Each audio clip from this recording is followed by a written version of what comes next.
Went the Day Well was not just wartime propaganda about plucky villagers resisting Nazis. It was Britain's most brutal cinematic warning, a film so shockingly violent, so unflinching in its portrayal of civilian warfare, that it terrified audiences who were still living under the threat it depicted. What you watched was an idyllic English village transformed into a war zone. What you did not see was a Brazilian outsider director pushing violence further than British cinema had ever dared, a film released at the exact wrong moment to succeed commercially, and performances so raw that actors wept after scenes of killing. This was not gentle propaganda, it was a savage reminder that invasion could happen to anyone, anywhere, and survival required brutality that polite society preferred to ignore.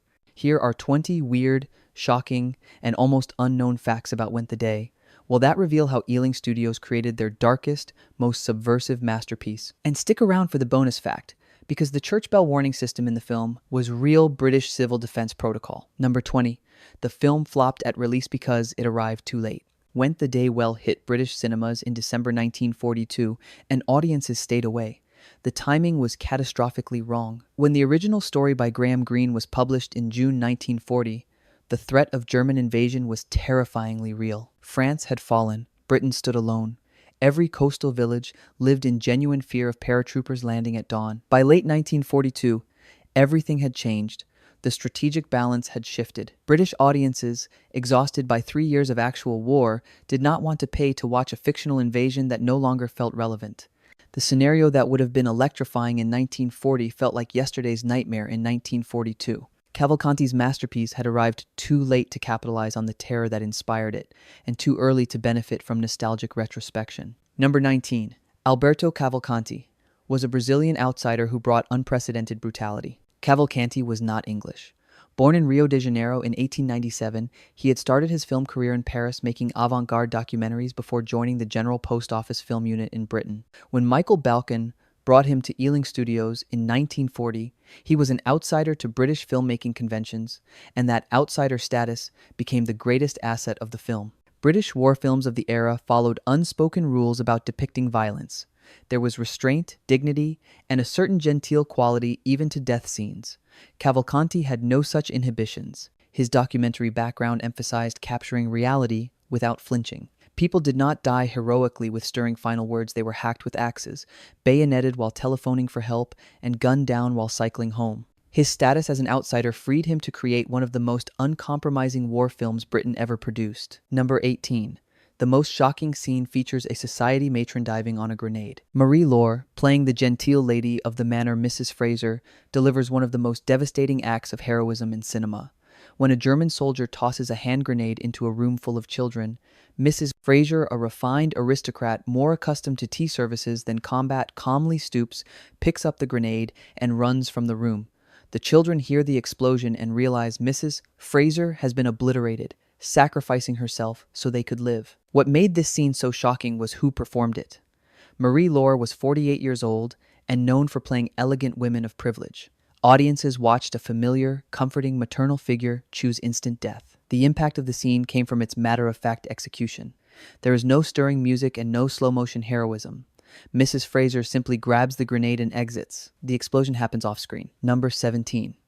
The elderly postmistress's axe murder was considered shocking for 1942. Muriel George, at 59, played Mrs. Collins, the village postmistress, a kindly, grandmotherly figure. Instead, audiences watched her execute one of the most brutal kills in cinema. When she discovers a German soldier in her post office, she throws pepper in his eyes to blind him, then hacks him to death with an axe. The violence is explicit, prolonged, and shows a gentle old woman transformed into a killer by necessity. The scene was controversial even within Ealing Studios. British films simply did not show elderly women committing graphic violence, but Cavalcanti insisted on the necessity of the scene. What made the scene even more powerful was the performance of Muriel George of The Aftermath. Mrs. Collins does not celebrate, she is traumatized. She tries to telephone for help, but is bayoneted by another German soldier before she can complete the call. Number 16. The original story by Greene was drastically changed for the film. The short story, The Lieutenant Died Last, by Greene, published in June 1940, focused on a village poacher and Boer War veteran who single-handedly foils the Nazi invasion attempt. The screenplay kept only the central premise: German soldiers disguised as British troops taking over a village. Everything else was transformed into something far more ensemble-driven and communally focused. The decision to shift from a single hero to collective resistance was a deliberate propaganda strategy. Britain in 1942 needed everyone to believe they could contribute to victory. The film demonstrates that postmistresses, aristocrats, land girls, vicars' daughters, poachers, and children all play crucial roles. Some succeed, some fail, some die, but the collective effort defeats the invasion. Number 15. Leslie Banks played against type as the traitorous squire. Leslie Banks was known for playing heroes and authority figures. His civilized, rugged persona had made him a reliable leading man throughout the 1930s. Casting him as Oliver Wilsford, the respected village squire who was actually a Nazi collaborator, was a deliberate subversion of audience expectations. When the betrayal is revealed, it is genuinely shocking because the presence of Banks signaled trustworthiness. The performance required Banks to maintain the facade of benevolent authority of the squire while subtly suggesting something darker beneath. The traitor character served specific propaganda purposes. The film needed to remind audiences that fifth columnists, British citizens working for the enemy, were a real threat. The casting of a familiar heroic actor in this villainous role suggested that anyone could be an enemy, a message designed to keep audiences paranoid and vigilant. Number 14. The title of the film comes from a World War I epitaph that few recognized. "Went the day well" was not a common British expression. It came from an epitaph written by classical scholar John Maxwell Edmonds. The poem originally appeared in the Times on February 6, 1918, commemorating fallen World War I soldiers. The full verse reads, "Went the day well, we died and never knew, but, well or ill, freedom, we died for you." The title was deliberately obscure. British audiences in 1942 might have recognized it as sounding vaguely literary and memorial, but most would not have identified the source. This vagueness served the film well. It sounded quintessentially English and historically resonant. When the film was released in America in June 1944, distributors changed the title to 48 Hours, correctly assuming American audiences would not understand the British literary reference. Number 13. The village location of Turville still draws film pilgrims today. The production shot exterior scenes in Turville, Buckinghamshire, a real English village with exactly the timeless, bucolic quality Cavalcanti needed. St. Mary the Virgin Church, with its distinctive tower, appears throughout the film. The Bull and Butcher pub served as a key location. The authentic period architecture of the village meant minimal set dressing was required.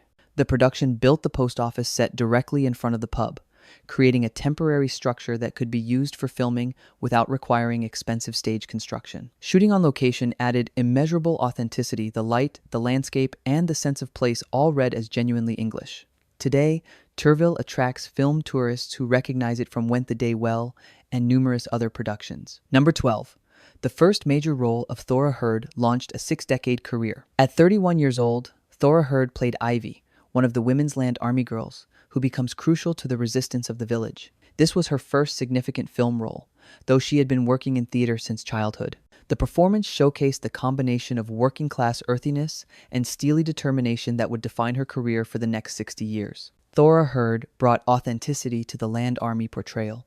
These were real women doing agricultural work to replace men who had gone to war. Hird played Ivy as competent and ready to fight when necessary. In one crucial scene, after her friend Peggy is upset about killing a German soldier, Ivy reassures her and normalizes the violence. The moment demonstrates how ordinary people adapt psychologically to extraordinary circumstances. Number 11. The film inspired The Eagle Has Landed by Jack Higgins. In 1975, Jack Higgins published The Eagle Has Landed, his blockbuster novel about German paratroopers attempting to kidnap Winston Churchill from a small English village. The similarities to Went the Day Well are undeniable: disguised German soldiers, an English village, a traitor within the community, and a desperate battle for survival. The 1976 film adaptation starred Michael Caine, Donald Sutherland, and Robert Duvall. The Eagle Has Landed became a commercial success and remains better known than its 1942 predecessor. What Went the Day Well had in rawness and subversive edge, The Eagle Has Landed traded for star power and adventure plotting. The later film is entertaining but lacks the genuinely disturbing quality of the earlier film. Number 10. William Walton composed a masterful score that is rarely recorded. William Walton, one of the most distinguished composers of Britain, created the score of the film, and it is almost never performed or recorded outside the film itself. This seems inexplicable, given the prestige of Walton and the quality of the score. He would go on to score the Shakespeare films of Laurence Olivier, yet his music for Went the Day Well remains largely forgotten. The score serves the tonal complexity of the film perfectly. Walton understood that the film needed music that could support pastoral beauty, creeping menace, sudden violence, and elegiac sadness, often within the same sequence. His music does not overwhelm the action, but enhances the emotional landscape. Walton was not just providing background, he was commenting on the action and providing ironic counterpoint to the pastoral violence. Number 9.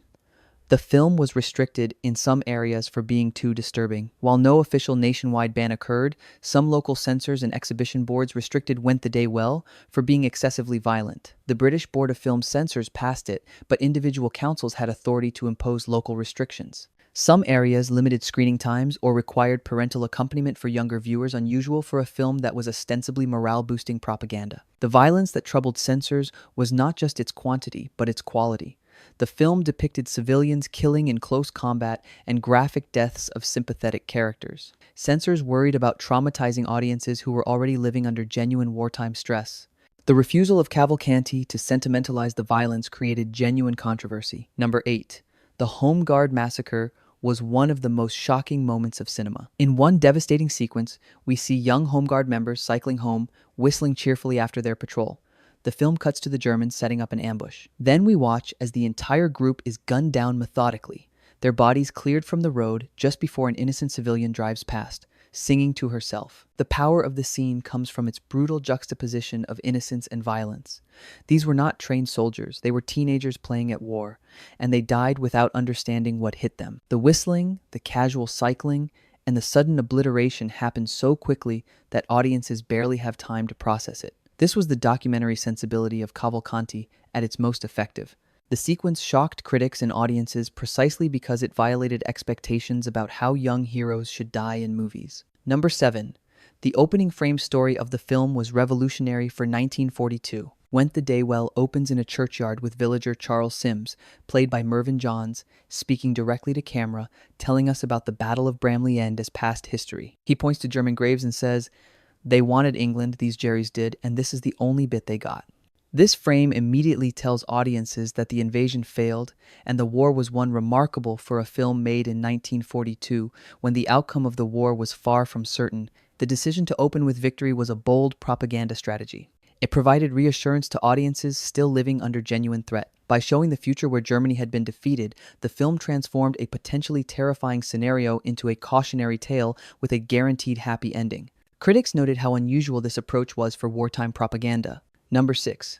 The performance of C.V. France as the vicar was one of his final roles. C.V. France, who played the gentle Reverend Ashton, was 72 years old during production. The role would be one of his last. He died in 1949. His portrayal of the vicar exemplified the depiction of the film of how ordinary authority figures responded to extraordinary circumstances with ordinary courage. The vicar is not a warrior or action hero. He is a thoughtful, scholarly man whose authority comes from moral standing. When he realizes the soldiers are Germans and tries to ring the church bell to alert surrounding villages, he is shot for his efforts. The death is quick, brutal, and unheroic. He simply tries to do his duty and dies for it. C.V. France played the moment without dramatics. Just a man understanding what needs doing and doing it despite the cost. Number 5.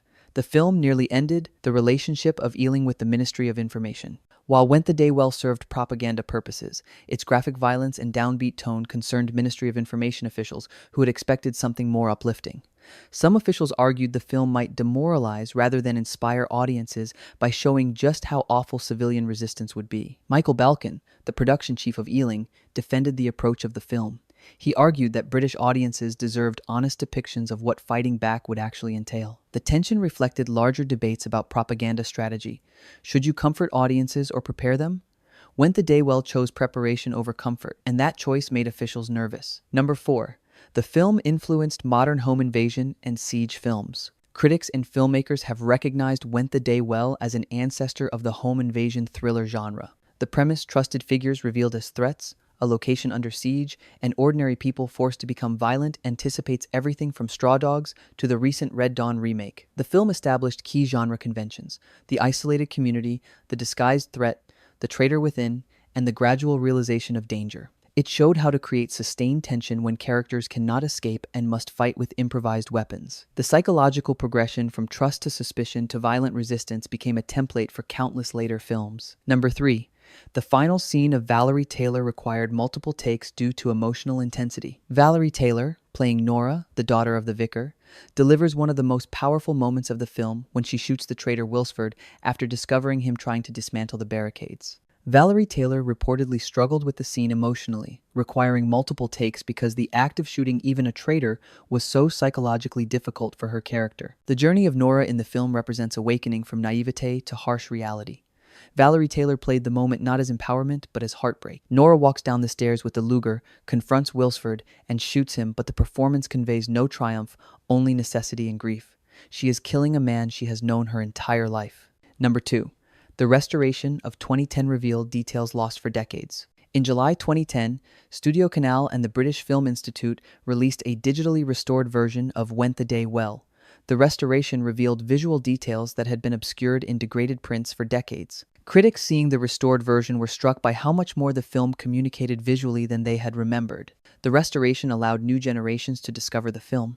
When it opened at Film Forum in New York City in 2011, critics called it undeservedly forgotten and praised how homefront propaganda has rarely seemed so cutthroat or so cunning. The restored version circulated at film festivals and art house theaters, building a cult following among younger cinephiles who had never heard of the film. Number 1. The film remains the most honest portrait of Britain, of what resistance would have cost. Went the Day Well endures because it refused to lie about what defending Britain would have required from ordinary citizens.